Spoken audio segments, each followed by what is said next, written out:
going on? Peace to y'all. Just gonna give it a couple minutes, see who hops in here, right? So, because the Facebook notifications always come in late, right? You hop on live, and a lot of people won't see it for several minutes. They won't be notified for several minutes, so I don't want to repeat myself, right? So I'm just gonna wait just a few seconds, right, and then we're gonna hop straight into it. So you see the title, right? We're gonna tear down the lies, right, and that are stumbling blocks to the people, right? Jews and Gentiles, right? Because a lot of people go and propagate the name, meaning to push far and wide the name of Yahweh, Jehovah, and the whole tetragramaton, right? Which I'm about to explain, and we're about to find out that it's just another name of Satan, right? Exodus 3:15 on down. The Most High tells us his name is AHAYAH ASHAR AHAYAH. I did a video on that previously, so I suggest you go back and watch that, right? And he said that'd be his name for all time. It's a memorial to all generations, right? So go ahead and read that in Exodus 3. And if you get into the Hebrew, it's AHAYAH ASHAR AHAYAH, okay? So that's the Lord's name. But our mission today, as I said, is to dispel these other lies and falsehoods and stumbling blocks for the people out there, right?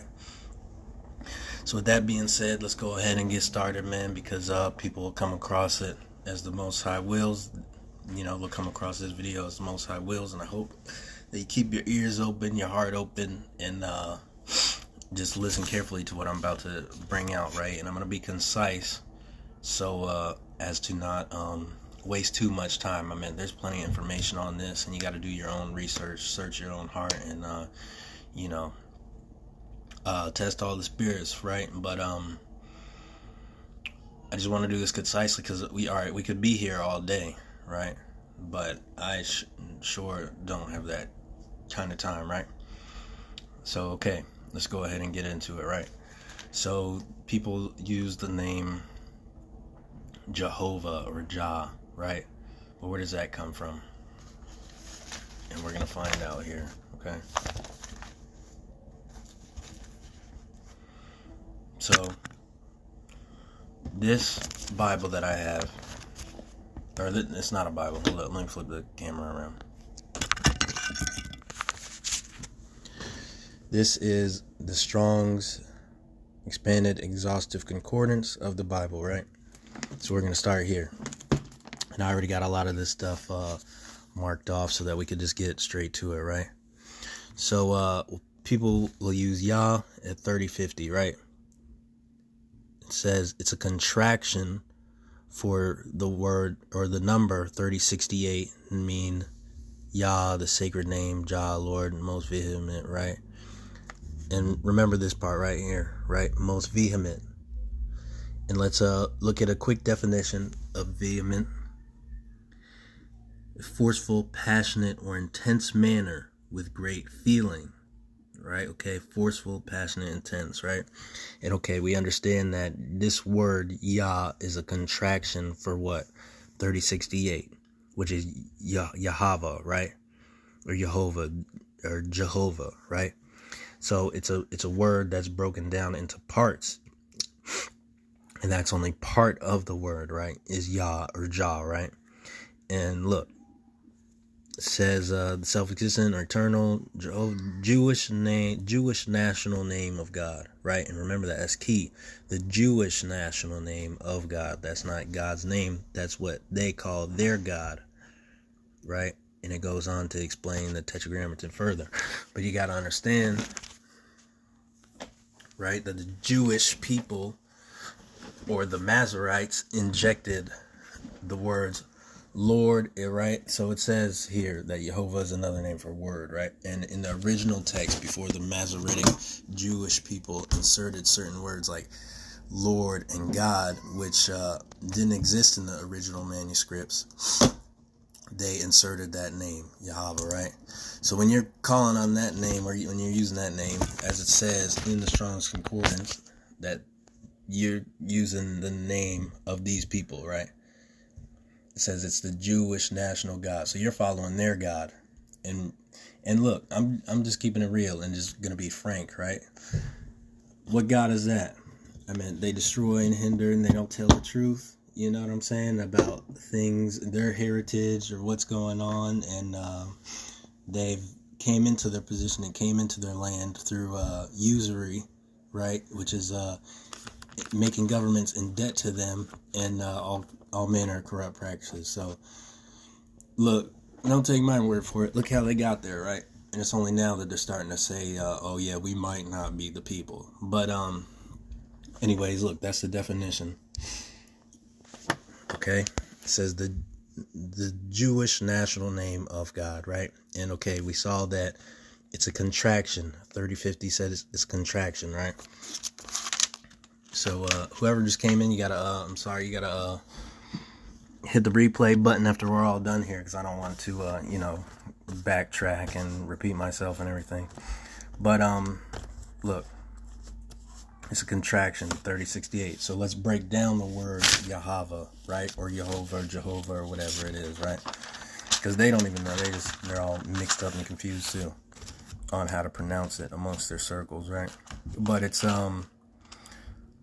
okay, so it's a contraction. So let's break down the next part of the word. We saw that Yah means vehement, right? Which is to be forceful, passionate, or intense, right?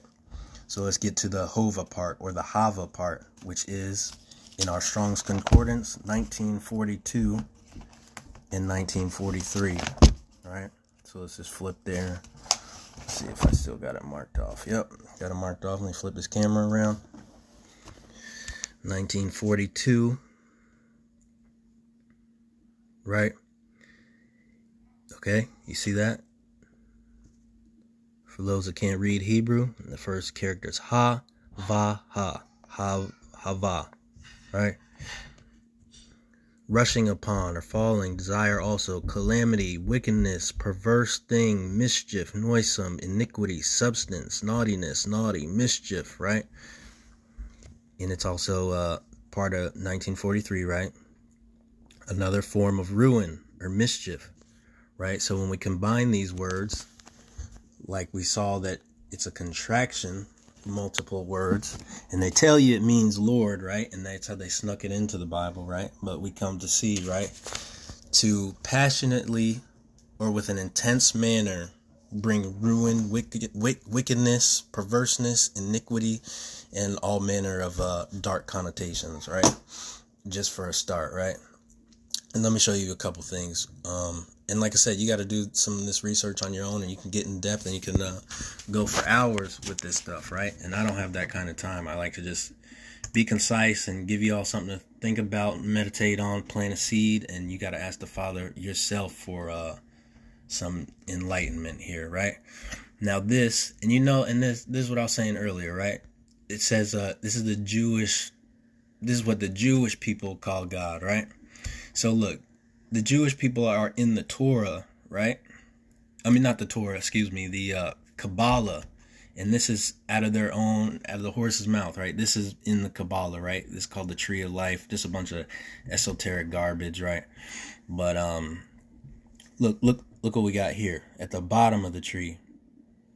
Hod, I can't remember. We can always Google it, or you can always Google it. Just type it in the name of what does Hod mean, this category. I think it means, I'm not even going to speculate, but we could always look at this in a sec. But anyways, who do you see there?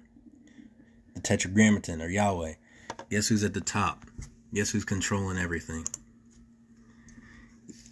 AHAYAH, or EA, because, right, the Masoretes has inserted vowels and stuff, so they change the meaning and dim the meaning of a lot of things, right? But that's AHAYAH ASHAR AHAYAH, or EA, right? I am that I am. He's even over top of their God, and they know and understand that. So when you're calling on that name, you're calling on a lesser God, right? A baby G, not the big G, not the God of heaven and earth. You're calling on Satan, right? And we broke down, right, that the name is a contraction that has dark connotations across the whole thing, right? So that's really in the King James Bible, in the King James version of the Bible, what Lord means there, right? They just put it there in English, but if you further you go back in the translations, the further you find discrepancies, right? And that word Lord throughout the Bible is actually Jehovah. So they pay homage to their gods, right? And you got to understand that these Jewish people in the way back ancient times, right? The Amalekites, they are of the seed of the Canaanites, right? And guess who was in Esau and all them, right? And they're running around with the Nephilim and doing all manner of wicked and perverse things, right? So, all right, that's they're giving homage to their old god, which is Satan, Yahweh, which Esau made a deal with their forefather on Mount Seir to do his will, to destroy the children of Israel, right? Jacob and all his lineage, right? So look at this. There's some more information and references that you can get into, right? Yahweh and the gods and goddesses of Canaan, the Canaanites, right? By John Day, right? Look at, let's see. There's another book that you could look at, The Witch's God, where they describe in detail how they do all types of,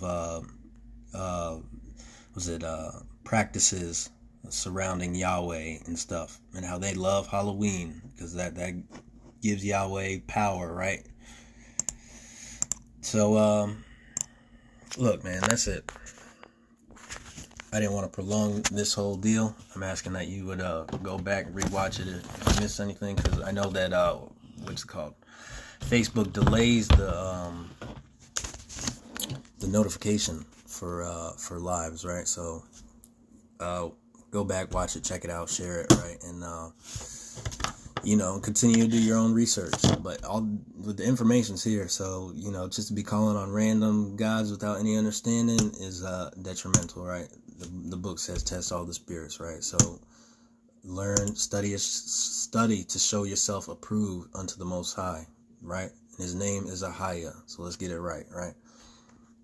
All right, peace to y'all. Love y'all. Take care of yourselves.